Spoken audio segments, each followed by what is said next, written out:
Hi, it's me, Bill Patton, and I'm a senior contributor with Sports Ed TV and a catalyst for the Evolutionary Sports Collective.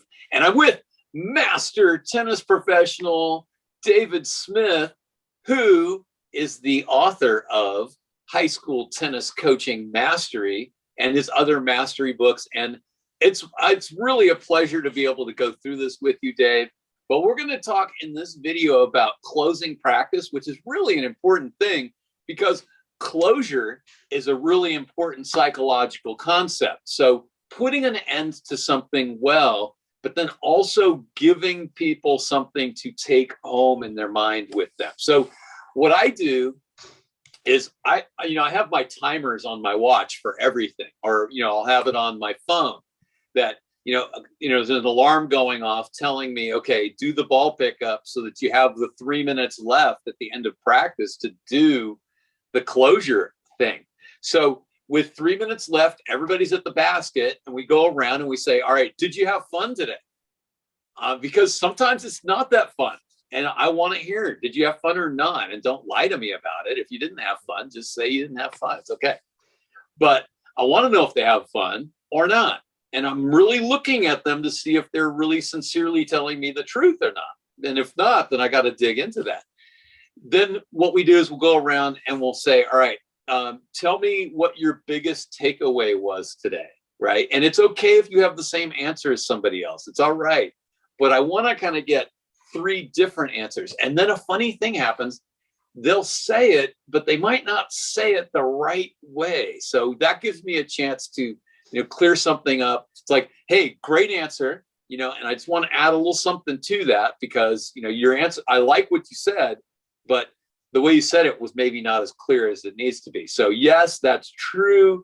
And keep in mind this. And then what it does, it allows me to clear up a misconception, affirm them for having an answer and being right about something, but also clear up a misconception. And then because the players are hearing from their peer, and then they're hearing me affirm them, and then they're also hearing clarifying information, then they're getting a lot more out of the educational experience of practice for the day.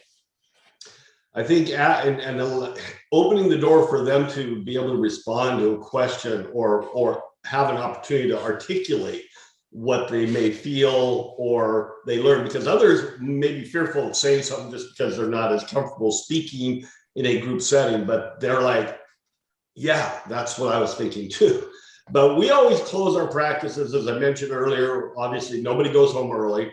We always do team drills, either team volley drills. We'll serve for 10 minutes at the end of practice, which some people forget how important the serve is, and then bring everybody together. We may do some blood and guts or something really to finish off, and then bring everybody back together for one last team discussion or talk about what's tomorrow like, what are we ready for. Don't forget, one thing I think coaches need to remember is kids have to remember academics are critical. And so make sure you remind your kids, go home, get your homework done. If you fail a class, you fail this team.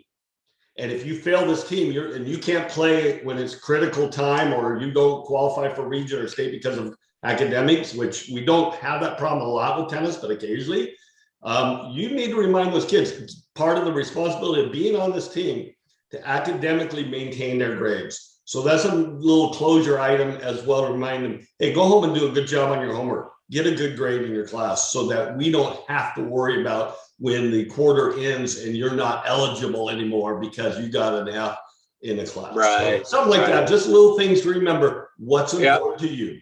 I have a couple more things since you spurred me on there. But another thing is I like to ask them, what was your favorite part of practice today? And then another thing that comes up is you might have, Bridget or Jason, and they always answer everything all the time. And so you might have to go, okay, hey, Bridget, give somebody else a chance, right? Jason, pipe down for a second, right? Because they're always the first to answer. They might answer multiple times, but you want to hear from more people and you want to draw out some of the less, some of the introverted players to be able to hear from them. So don't let, one or a few kids dominate that every day.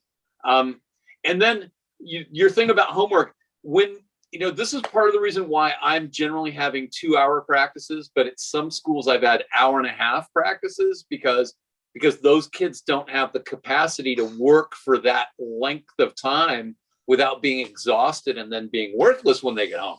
So be mindful of that. Maybe your kids aren't very well trained, so don't take them past their limit. And it also plays into another thing, is that sometimes there are decisions that are made at matches that would prolong the match. I mean, sometimes you have the option to do a 10-point tiebreaker in lieu of a third set, and you can get all of your kids home 45 minutes sooner. Do it. So sometimes you have to make some decisions that might compromise the immediate experience of one player, but your whole team benefits. So think about those multipliers of kid hours, that will be affected. On the other hand, sometimes your kids need to see a kid playing a full third set as an educational experience. So I don't have a hard and firm answer on that, but I tend to be very conservative and wanting the kids to get home as soon as possible so that they don't get home exhausted, not able to do their homework. And that's a great point. Obviously, how you condition your players and organize their time. We teach a lot of time management, and remind kids to, I don't know a kid probably today who doesn't go home and play a video game for X amount of hours or half hour, whatever, or whatever their parents allow, or watch TV or whatever.